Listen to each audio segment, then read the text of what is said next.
Hello ñeñeliya ko चेद लका मेनाग पेया आसाई नापाय गे मेनाग पेया होयतो तेहेñाग video दो चेद इदी कते ओना दो होयतो पे बाड़ाय दाड़े कावदा तबे देलाबन ñेल लेगे ओना तेहेñाग नावा भिडियो लक्खिर भांडार प्रकल्प इदी कते नोआ प्रकल्प दो पश्चिम बांगला रेन आयो हड़ को लागिद सुमुंग गे नोआ रे दाव ñाम लागिद ते खान दो 16 আগস্ট खना 15 सेप्टेम्बर धारिज पश्चिम बांगला पनत चाक रे दुआरे सरकार कैम्प हुआ ओना कैम्प रे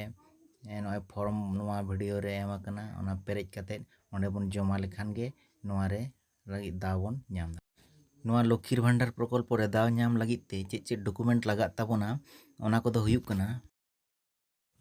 स्वास्थ्य साथी कार्ड आधार कार्ड बैंक पासबई जातिगत सार्टिफिकेट रंगीन फोटो चलो तबे लक्खिर भांडार प्रकल्प रेना फॉर्म बन ñेल लेगे ओका लेकान फॉर्म कना नय तरान ओना हुयुग कना लक्खिर भांडार प्रकल्प रेना फॉर्म नय नोडे पे ñेल ñामेद ताबोना ओंडे ऑल मेना Lakshmir Bhandar scheme government of West Bengal ओना फॉर्म कना कंप्यूटर सेंटर कोडे ñामोग कना आगु कते पे पेरेज हता दाड़ेया तबे चलो बन ñेल लेगे ओका लेका बन पेरेजा पुइलू रे जीवन धारे नय जे कोण रे मेना चेतान उत्तर रे कलर पासपोर्ट साइज फोटोग्राफी नोडे दो रंगीन फोटो पासपोर्ट साइज फोटो बन नोडे बन चीटा इन तायम लातार रे ऑल मेना application ID for official only नय तारा नोडे नोआ दो बांग पेरेज हुई ताबोना नोआ अड़ा दो फाका गे बन दोहो का ऑफिस को पेरेजा ओनका गे ओना लातार रे आरो मिदटांग मेना ओनरे जेमन पर्सनल डिटेल्स तापर लातार को लका दुआरे सरकार रेजिस्ट्रेशन नम्बर ओना हो आको के पेटेजा आबो दो बांग पेरेज हुई ताबोना ठीक गया इना लातार खना गे आबो कामी दो आबो पेरेज हुई ताबोना स्वास्थ्य साथी कार्ड नम्बर नय पे ñेलेद ताबोना स्वास्थ्य साथी कार्ड चेतान रे जहां नम्बर मेना ओना नोडे बन पेरेजा इन तायम ओना लातार रे मेना आधार नम्बर स्वास्थ्य साथी कार्ड जहां नितुम ते मेना उनिया आधार कार्ड नम्बर गे ओना लातार रे बन पेरेजा होइना ओना लातार रे दो मेना बेनिफिशियरी नेम उनिया नितुम गे फर्स्ट नेम नितुम नोडे बन ऑला मिडिल नेम ताहेन खान ऑला बन बांखान बांग ओना तायम लास्ट नेम हुईना बेनिफिशियरी नेम हुईना इन तायम मेना मोबाइल नंबर नोडे बन पेरेजा जहां मोबाइल नंबर चालू बन दोहोया उनकाना एक्टिव मोबाइल नंबर बन एमा जेदा से मैसेज दारायते खबर को को बड़ाय चो बन को बन बड़ाय दाड़े इन तायम नोडे मेना ईमेल आईडी नोडे ऑल का को इफ एवेलेबल जुदी ताहेन खान एमा पे बांखान बांग एम गे हुई मेनते नोंकान कथा दो बांग कना ठीक गया ओना लातार रे मेना जेंडर फीमेल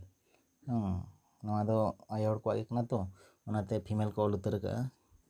एटा किछु बाको मका बांग ऑल हुआ ओना लातार रे मेना डेट ऑफ बर्थ ñेलाबन आधार कार्ड रे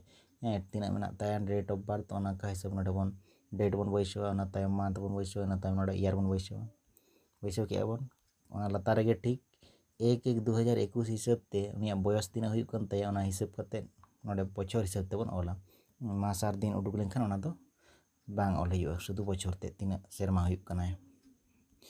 ओना तायम ओना लातार रे मेना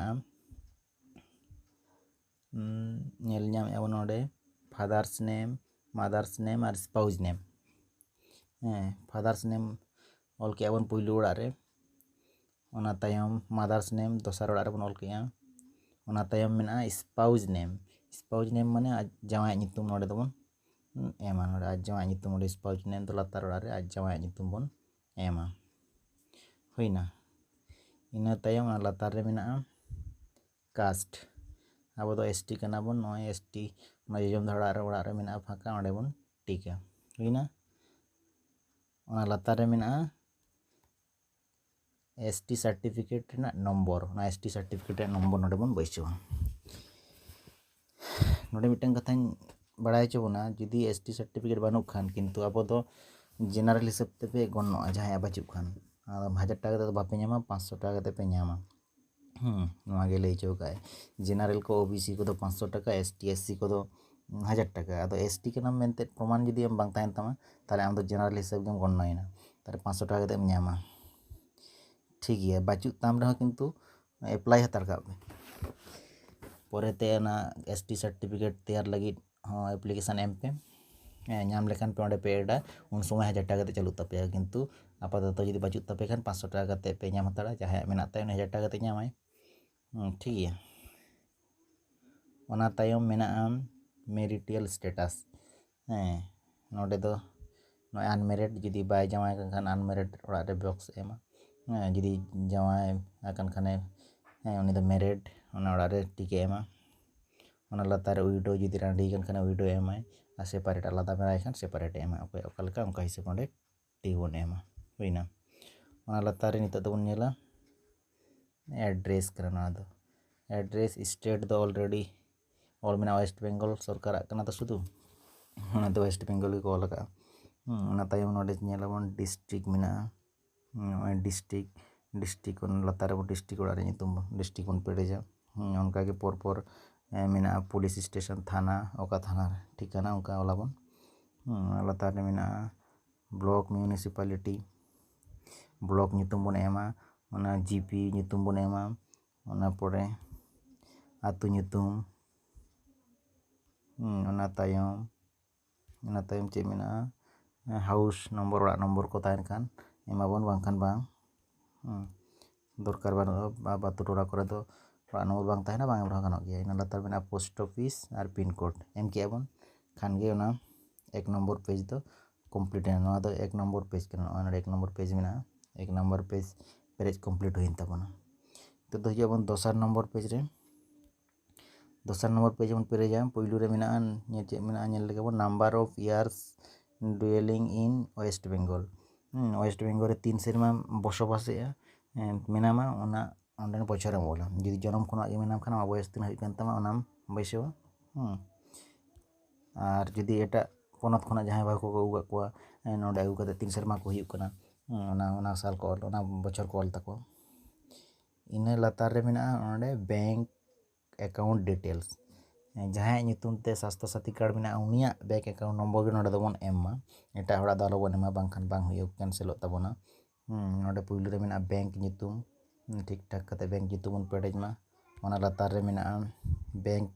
ब्रांच ओका ब्रांच रे मेना ओना ब्रांच नितुम बन एमा ओना पटे मेना बैंक अकाउंट नम्बर ओय तरह बैंक अकाउंट नम्बर ठीक ठाक बन नेल कते बन पेरेजमा लतार में आईएफएस कोड लतार आईएफएस कोड बोई बैंक नेल कते बन पास बोई नेल कते बन पेरेजा बन इना लतार में नोडे enclosure list self attested copies please check appropriate box को बॉक्स कना ओंडे चेक चेक को बन जमाएआ ओना ओंडे टिक चिन्ह बन एमा पुइलू रे 1 नंबर में कलर पासपोर्ट साइज फोटो आदो एमा बन टिक चिन्ह ओना रे बन एमा ओना तायम कॉपी ऑफ स्वास्थ्य साथी कार्ड ना जेरॉक्स एमा बन ओना ओंडे बन टिक बन एमा ओना लतार ने मेना copy of Aadhaar card xerox बन एमा टिक बन ओंडे टिक चिन्ह बन एमा ओना लतार रे मेना एसटी सर्टिफिकेट जहां को मेना तबन खान एमा बन टिक चिन्ह बचबा बन जहां को बचु तबन खान ओंडे फाका ताहेना इन तायम कॉपी ऑफ बैंक पासबुक रे जेरॉक्स बन एमा ओना ओंडे टिक चिन्ह बन एमा इन लतार रे मेना अदर्स एटा किछु जुदी एम खान को ओंडे ओना इन तायम ओंडे सेल्फ डिक्लेरेशन मेनते मिटन ये मेना ओंडे ओंडे इन जे नोआ वेस्ट बेंगल रे हर कनाई इना चांदो रे इनकम कोनो गवर्नमेंट बस कर चाकरी बन चाकरिया कोनो पेंशन बन ᱧᱟᱢᱟ ओना को विधि कते मिटन डिक्लेरेशन मेना ओना को पढ़ा कते ओंडे तारीख बन एमा ओका हिलो बन जमाया और नोडे बन सोया खान गे ओना होइना और लातार उत्तर रे पे ᱧᱟᱢᱮ तबना ओय त्रान एक्नॉलेजमेंट ओना पर्सनटा नोआ दो आबो को एमाबोना ओंडे जमा पड़े नोआ हता दो आलो पे हिड़िñ तबना पुइलू रे दा पे नितुम ओना उनी बेनिफिशियरी नितुम पे ओला उनी अजमाय नितुम पे ओला बांखान ओना अजमाय नितुम गे हुइबा ओंडे ओना गे पे ओला ओना लातार रे तारीख पे एमा तारपरे मोबाइल नम्बर नोडे मोबाइल नम्बर तारपरे आरो स्वास्थ्य साथी कार्ड नम्बर आरो आधार नम्बर अनका एम कते पेरेज हुइना आदो 16 अगस्त जहां दुआरे कैंप हुआ 16 अगस्त खुना 15 सेप्टेम्बर धारिज ओंडे बन जमा दो आलो बन हड़िमा नोंकान फॉर्म बन पेरेजा ठीक है ताले मा मा ताहले नोआ चैनल बन सब्सक्राइब कामा।